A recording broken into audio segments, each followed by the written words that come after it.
BCom part third के exempted income हम देख रहे थे, उसके पार्ट सेकंड की ओर हम बच्चों आज बढ़ रहे हैं। इसमें मैंने आपको बताया था कि कौन सी इनकम जो होती है इनकम टैक्स के अंतर्गत टैक्स फ्री होती हैं। तो 10A वाली जो आपके अलग अलग तरह की सेक्शन 10 में आती है वो आपको मैंने उसको बताया था पहले वाले वीडियो में। आज हम देखने जा रहे हैं कि सैलरी हेड में कौन से अलाउंसेज हैं जिनको कि टैक्स फ्री किया जाता है। मैंने आपको पिछले वाले लेक्चर में बताया था कि हम हर हेड से कुछ जो है एक तरह से हम इनको हम घर की तरह मानते हैं, तो हर घर में से जो है अपनी इनकम जो उनकी वो टैक्सेबल है वो वहीं रख लेते हैं और टैक्स फ्री को बाहर कर देते हैं। तो सबकी जो टैक्स फ्री इनकम्स है उनसे एक अपना चैप्टर तैयार हो जाता है, अपना एक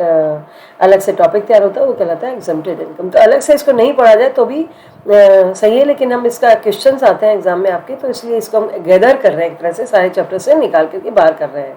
तो वो आपका एग्जम्प्टेड इनकम है। तो आज हम देख रहे हैं कि सैलरी एड में भी इस तरह से हमने कुछ घर से बाहर निकाला सैलरी एड से, जो टैक्सेबल था उनको वहीं रहने दिया आपने, टैक्स फ्री को बाहर कर दिया। तो जिनको सैलरी एड के रूप में इनकम होती है उनको कुछ जो है स्पेसिफिक अलाउंसेस मिलते हैं, है ना। भत्ते आपको बताया था जो कि कैश पेड अलाउंसेस होते हैं, तो उनको जो है इसमें दिखाया जाता है। तो ये disclosure of this type of exempted income is required to be made. वो शेड्यूल एस होती है जिसको कि इनकम टैक्स रिटर्न भरते वक्त आपको जो है शेड्यूल एस में दिखाना होता है भाई मेरी ये इनकम जो है टैक्स फ्री है। तो एग्जम्प्टेड अलाउंस कौन कौन से होते हैं, जैसे HR है उसका कुछ पार्ट टैक्स फ्री हो सकता है, LTA है ना, लीव ट्रैवल अलाउंस आपको मिलता है, एनकैशमेंट तो वो हो सकता है, एनकैशमेंट ऑफ लीव है आपका, छुट्टियाँ जो आपको मैंने बताई थी कि आप छुट्टियाँ नहीं लेकर के उसके बदले में पैसा लेते हैं तो वो भी एनकैशमेंट कहलाता है। और पेंशन हो सकती है, ग्रेच्युटी हो सकती है,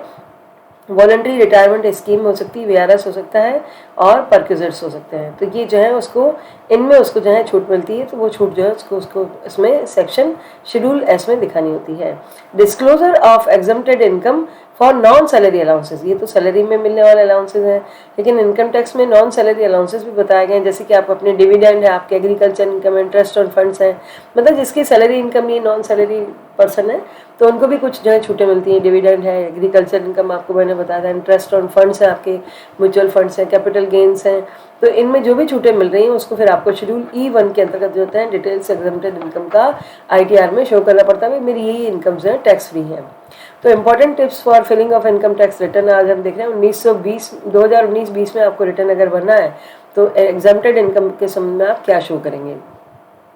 तो जैसे कि अपडेट करना है आपको टैक्सेशन गाइडलाइन से, any exempted income earned by tax payer during the course of financial year it is found to be in excess 5,000 से ज़्यादा कोई भी इनकम है तो उसको जो है डिस्क्लोजर शो करना होगा। और ITR 2 फॉर्म में, इंस्टीट्यूट ITR 1 में form one filling income tax returns of the, मतलब ITR 2 फॉर्म में उसको शो करना पड़ेगा इन द ईयर 1990-20 और असेसमेंट ईयर 2021। ये समझते हैं बच्चों आप, असेसमेंट ईयर जो होता है अपना 2020-21 से जो चल रहा है और उसमें हम पिछले साल की इनकम पर बैठ करके टैक्स का कैलकुलेशन करते हैं।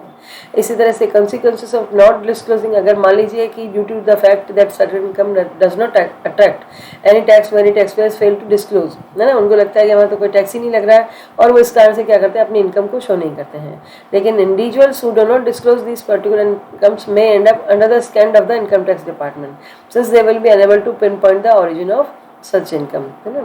जो कि अपनी इनकम को शो नहीं करते हैं, तो इनकम टैक्स डिपार्टमेंट में जो है अपनी इनकम नहीं शो करते हैं, they will be unable to pin point the origin of such income. फिर क्या होता है कि अगर आपने आज इनकम को शो नहीं किया बच्चों किसी इनकम को, क्योंकि आपको लग रहा है हम तो टैक्स रिटर्न क्यों भरें क्योंकि हमारे पर तो टैक्स लग ही नहीं रहा है, लेकिन क्या होगा कि फिर आप कभी भी अगर आपका नहीं भी टैक्स लग रहा है तो भी मैं ये सलाह दूंगी और होना चाहिए लीगली कि आपको जो है इनकम टैक्स ITR तो भरना ही चाहिए। आप ITR भरने से क्या फायदा होगा बच्चों, बिना टैक्स होते हुए भी उससे ये होगा कि आपकी इनकम शो हो गई, है ना, जो भी है नहीं भी है या जो भी आपकी जो है डेटा शो हो गए, तो आप कभी भी जो है इनकम को, ऑरिजिन ऑफ सच इनकम को आप जो है आगे कभी कहेंगे भाई हमें तो इसकी इनकम हुई थी तो आप उसे बता नहीं पाएंगे। तो इसलिए ऑरिजिन ऑफ इनकम का शो करने के लिए कि आपको बिजनेस से इनकम हो रही है, सैलरी हो रही है, ये ऑरिजिन कहलाता है, कहाँ से आपको इनकम हो रही है, तो ये आपको शो करना चाहिए।